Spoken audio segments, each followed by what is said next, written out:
Dengan para narasumber bergabung saat ini Ketua Komisi Pemberantasan Korupsi periode 2011-2015 Abraham Samad dan anggota Kompolnas Yusuf Warsim. Kami juga menantikan kehadiran Kadif Bin Kumpolri 2007-2009 Arianto Sutadi. Selamat sore Bapak-bapak sekalian, apa kabar? Selamat sore. Nah, Pak Arianto sudah bergabung bersama kami saat ini. Pak Arianto, selamat sore. Selamat sore, Pak. Oke, terima kasih semuanya sudah bergabung bersama kami. Dalam surat Pak Samad, Anda bersama dengan teman-teman koalisi menyurati kepada Kapolri. Sementara kasus kita paham ini diusut di Polda Metro Jaya. Kenapa harus menyurati Kapolri? Ya, karena kan begini ya, kepolisian ini birokratis dan terstruktural, beda dengan KPK ya. Oleh karena itu, walaupun misalnya penyelidikan dan penyidikan dilakukan oleh pihak Polda, tentulah itu tidak bisa terlepas begitu saja untuk dikontrol dari tingkat yang paling di atas, dalam hal ini Kapolri. Oleh karena itu kita bersuratlah kepada Kapolri, karena menurut informasi dari teman-teman yang ada di kepolisian juga, mantan penyidik KPK, katanya bahwa Karyoto Kapolda sebenarnya juga sudah berkeinginan untuk segera melakukan penahanan. Namun demikian belum ada perintah, belum ada persetujuan dari Kapolri sehingga beliau belum berani melakukan penahanan. Itu yang saya dapatkan kabar dari teman-teman mantan penyidik KPK yang bertugas, yang ada sekarang di kepolisian. Oleh karena itulah sehingga mendorong kita untuk menyurat kepada Kapolri langsung agar supaya kasus ini menjadi perhatian serius, karena menurut saya kasus ini kan menjadi perhatian publik. Semua publik memperhatikan kasus ini. Kenapa publik memperhatikan kasus ini? Karena ini kasus menurut hemat saya adalah kasus yang luar biasa ya. Kenapa saya katakan luar biasa? Ada seorang penegak hukum, seorang pemberantas korupsi yang seharusnya menegakkan hukum, yang seharusnya melakukan pemberantasan korupsi. Tapi yang terjadi justru yang bersangkutan melakukan tindak pidana korupsi. Jadi ini luar biasa kejahatan yang dilakukan. Tidak bisa diterima akal sehat. Sehingga menurut saya ini harus menjadi perhatian yang serius. Belum lagi kalau kita lihat sudah 100 hari lebih ya. Ada perkembangan. Saya paham betul bahwa di dalam KUHP itu sendiri dinyatakan bahwa ya kewenangan untuk melakukan penahanan itu menjadi kewenangan yang sifatnya subjektivitas. Oleh kita paham. Tapi di dalam KUHP juga dijelaskan bahwa hukuman ya atau ancaman hukuman yang 5 tahun ke atas, maka itu juga seyogyanya dilakukan penahanan terhadap orang yang sudah ditetapkan tersangka. Saya coba tanyakan hal itu kepada, tahan dulu Pak Samad, saya harus tanyakan dulu ke Pak Arianto. Ini apa sebetulnya membuat Kapolri tidak kunjung akhirnya memerintahkan kepada Kapolda untuk menahan Firly Bahuri? Kalau saya kira ya, untuk menahan sama enggak itu sebetulnya kewenangan penyidik ya. Kita harus menunggu dari Kapolri. Terutama ini kasus ini kan yang menangani kan Kapolda. Jadi Kapolda pun tidak perlu memerintahkan sebenarnya, itu tergantung daripada penyidik sendiri yang menentukan apakah dia itu perlu ditahan apa tidak. Nah, saya tidak tahu ini kenapa selama ini kok sampai Polda tidak pernah menahan. Dulu saya perkirakan dia itu tidak berani menahan karena ragu-ragu ya kemungkinan apakah berkas ini diterima di jaksa apa tidak. Sehingga apabila ditahan di luar kemudian oleh jaksa dikembalikan lagi nggak kunjung selesai, takut masa penahanannya habis. Sehingga waktu itu karena Firly dianggap masih kooperatif ya gitu, kapan dipanggil masih bisa datang, maka kemudian tidak dikenakan penahanan. Tapi sekarang begitu ternyata berkas itu oleh jaksa dinyatakan tidak lengkap, maka harusnya kan penyidik Polda Metro itu melengkapinya gitu. Tapi kemudian saya dengar kemarin katanya Firly tidak tahu keberadaannya di mana gitu. Ya, dari penasihat hukum juga mengatakan demikian. Nah, seandainya memang demikian ya sekarang harusnya berubah menjadi penangkapan, harusnya begitu. Jadi, tapi intinya penahanan itu bukan perintah dari Kapolri. Ini kan kasus penyidikan biasa ya, walaupun itu luar biasa karena tersangkanya seorang mantan jenderal polisi. Tapi kan pernah juga dulu Pak Teddy juga mantan jenderal polisi juga landai-landai saja itu kayak itu ditahan kemudian dilimpahkan ke kejaksaan. Itu kira-kira yang saya bisa jelaskan dalam konteks ini. Oke, ini masalah penahanan-penahanan semacam ini Kompolnas melihatnya gimana? Prosesnya tuh harusnya gimana dan ada apa yang salah sebetulnya sampai lempar-lemparan begini? Baik, terima kasih. Apa yang disampaikan oleh senior kita Pak Arinanto itu kami setuju itu sudah sering kami sampaikan. Nah, yang kedua, semula memang kami menyarankan agar ini ditangani oleh Barreskrim, tapi ini sudah berjalan dan diyakinkan bahwa Polda Metro Jaya profesional, maka ini terus yang kita dorong. Nah, terkait dengan penahanan ini, ya alasan subjektif dan objektif yang di KUHP itu kan sudah sangat jelas gitu. Kalau secara objektif ya sudah patut ditahan. Hanya seperti yang disampaikan oleh Pak Arinanto tadi itu kaitannya dengan alasan subjektif yang diyakinkan tidak menghilangkan barang bukti. Tapi kalau sudah seperti ada informasi tidak bisa dideteksi di mana posisinya, tentu alasan subjektif itu bisa menjadi tidak dipertimbangkan karena diindikasikan akan menghilang, maka SOP-nya itu kan namanya sudah tersangka dan itu sudah putusan pra peradilan sah, penyidik kewenangannya harus tetap kita hormati. Hanya kewenangannya kalau dalam perkembangan seperti sekarang ini memang sepatutnya sudah dikeluarkan surat penangkapan.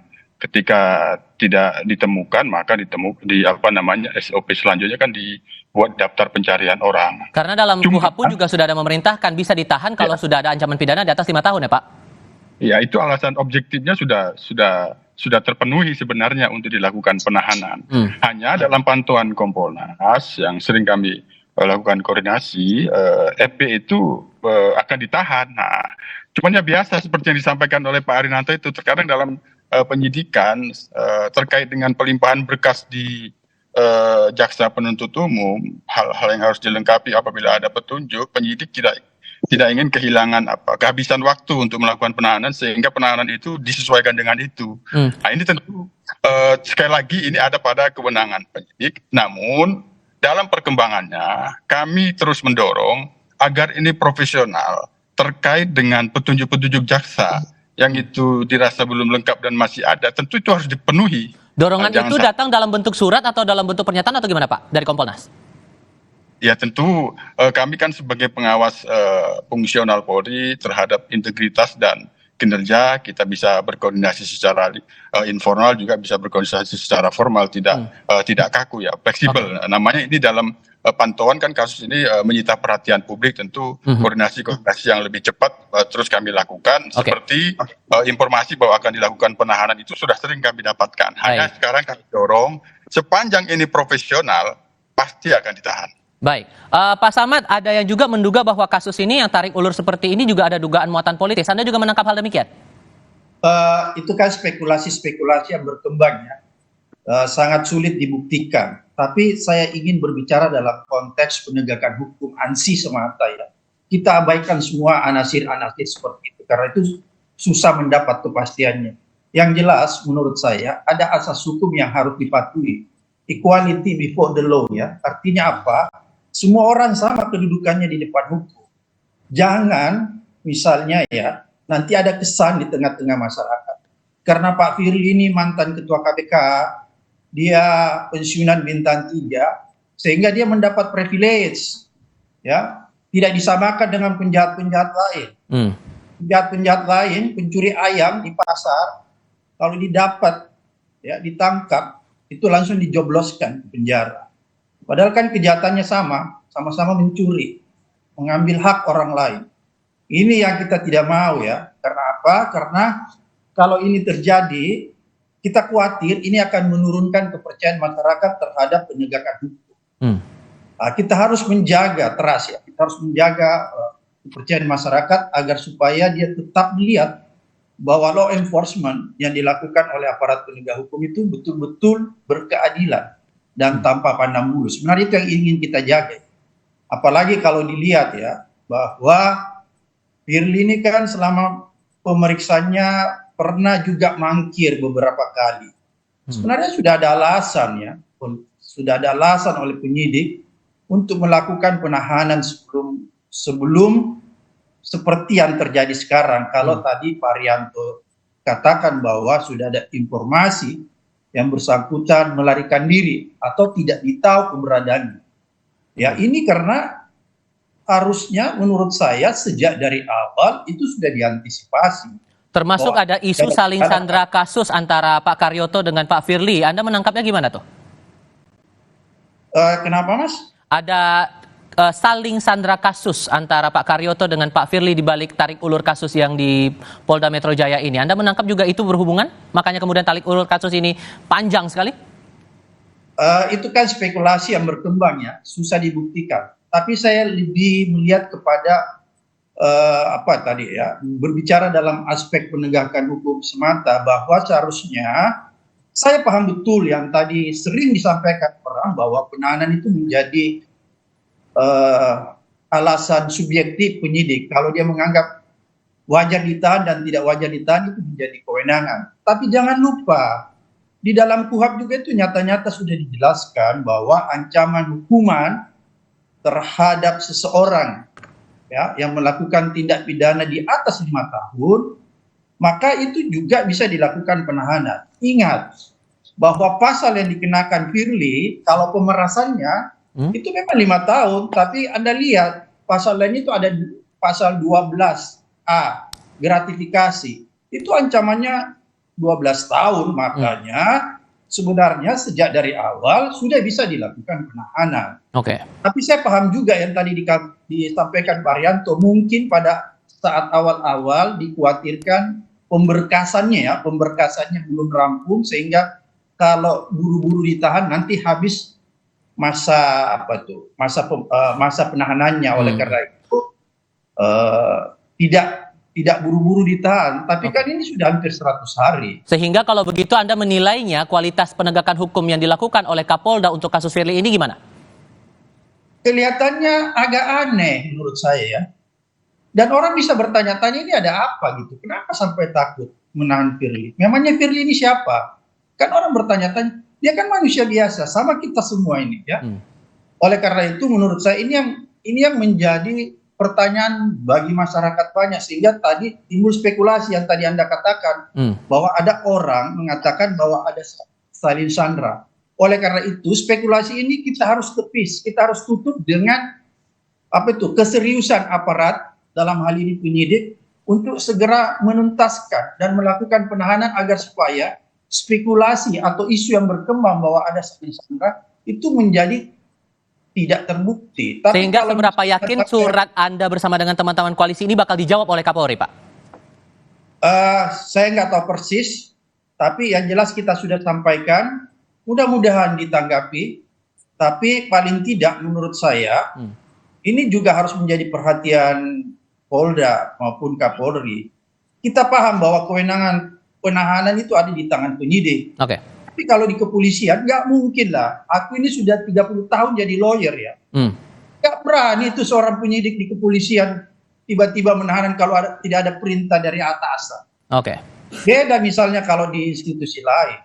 Udah 30 tahun ya aku jadi lawyer ya. Jadi tahu betul di sana. Oke, Pak Arianto. Nggak berani itu penyidik menahan kalau nggak ada perintah dari atas. Oke, Pak Arianto, seberapa yakin Anda bahwa surat dari teman-teman koalisi ini bakal dijawab oleh Kapolri? Itu surat itu pasti tidak akan dijawab oleh Pak Kapolri, Pak. Tetapi yang akan menjawab adalah nanti penyidiknya dengan tindakan, apakah dia itu menindaklanjuti dengan penahanan atau tidak. Jadi surat oleh Pak Abraman Samad tadi ya kepada Polri, itu alamatnya mestinya kepada penyidik, cukup kepada penyidik. Karena ini kewenangan untuk menahan ini kepada penyidik saja kok. Pak Kapolri tidak akan cawe-cawe ke situ lah, gitu. Walaupun katanya kabarnya itu ada perintah gitu dan sebagainya. Tapi kalau sudah beredar isunya seperti ini, bergulir seperti ini di muka publik, itu respon Kapolri bakal gimana ya? Ya Pak Kapolri paling menekan pada Kapolda Metro, coba itu ditanggapi itu gitu. Tetapi kalau perhitungan saya Pak ya, seandainya dulu itu Firly itu ditahan sesuai dengan tuntutan publik pada waktu awal, sekarang udah habis tuh masa penahanannya, sementara berkasnya belum selesai, gitu loh. Jadi untung dia belum ditahan, sehingga sekarang ya untuk menahan ada alasan yang cukup kuat gitu. Saya ingin menegaskan lagi ya, aturan hukum itu lengkap Pak. Untuk penahanan itu syaratnya objektif itu tadi ukuran hukumannya 5 tahun lebih atau pasal-pasal tertentu gitu. Tapi subjektifnya adalah kepada penyidik, bukan kepada atasan penyidik, bukan ada pengawas penyidik, tapi penyidik itu sendiri. Harusnya dia itu yang menyatakan apa dia perlu nahan apa tidak. Nah sekarang ternyata ya itu berkas nggak selesai-selesai juga, sehingga kan dia butuh waktu. Sementara si Firly mau dipanggil nggak datang, berarti kan itu tambah lama. Makanya sudah kesempatannya lah sekarang kalau penyidik itu melakukan penahanan kepada si Firly itu kurang lebih begitu. Tetapi sekali lagi kembali pada penyidik ini, ya betul nggak itu cukup nggak buktinya selama ini, mulai dari dia menetapkan penyidikan itu bisa menjadi berkas yang diterima oleh JPU itu ukurannya. Jadi keseriusan daripada polisi sekarang Pak diukur daripada tindak lanjut itu. Nanti kita lihatlah apakah berkas ini kemudian diterlantarkan atau kemudian dengan DPO dan kemudian menyerahkan berkas bersama dengan tersangkanya apabila itu sudah dinyatakan dengan lengkap. Itu kira-kira yang bisa saya jelaskan. Sehingga Kompolnas akan menyikapinya bagaimana kemudian? Apakah akan ada arahan atau instruksi, rekomendasi begitu kepada Kapolda untuk segera menindak ini, mengarahkan kepada penyidik untuk melakukan penahanan terhadap Firly? Kalau Pak Kapolda itu sudah sering menyampaikan ke kami, ini tetap kita profesional, tidak ada unsur-unsur apapun. Hanya dalam rencana kami nanti kami akan berkoordinasi dengan Komisi Kejaksaan agar kasus ini sama-sama kita kawal dari aspek jaksa penuntut umum. Nanti kita bisa berkolaborasi dengan Komisi Kejaksaan sebagai pengawas jaksa. Ini terkadang ada yang belum satu kesepahaman itu biasa antara penuntut dan penyidik sehingga menjadi bolak-balik. Tapi sekali lagi berkas ini harus dilengkapi secara profesional. Kalau memang sudah diindikasikan akan melarikan diri tidak terdeteksi, saya kira nanti kami menyarankan dipertimbangkan untuk mengeluarkan surat penangkapan. Itu kira-kira ke depan agar publik melihat bahwa penyidik Polda Metro Jaya ini profesional. Baik, singkat saja Pak Samad, Anda juga bakal bersurat ke pihak Polda untuk segera mengusut kasus ini?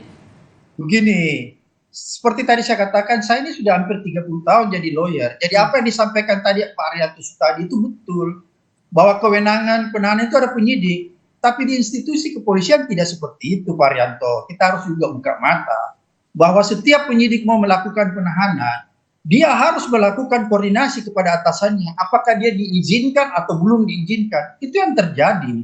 Oleh karena itulah kita melihat bahwa ada kondisi seperti itu sehingga kita harus menyurati kepada pimpinan yang bersangkutan. Dalam hal ini Pak Polri. Jadi sebenarnya itu intinya sederhana aja. Pak Arianto ini pura-pura aja nggak tahu menurut saya. Itu sudah bukan rahasia umum Pak Arianto. Nah, ada penyidik di sana berani menahan Firly kalau tanpa ada perintah dari atas. Nggak percaya saya. Itikat baik inilah yang sama aja semua kasusnya Sampo. Yang kemarin narkoba itu kan selalu dilakukan penahanan, ini kok enggak. Baik, itikat dari pihak kepolisian untuk mengusut ini juga menarik untuk kita cermati bersama. Para narasumber, terima kasih sudah hadir dalam diskusi Kompas Petang kali ini. Sehat selalu semuanya. Selamat sore. Selamat sore. Terima kasih Pak Arya.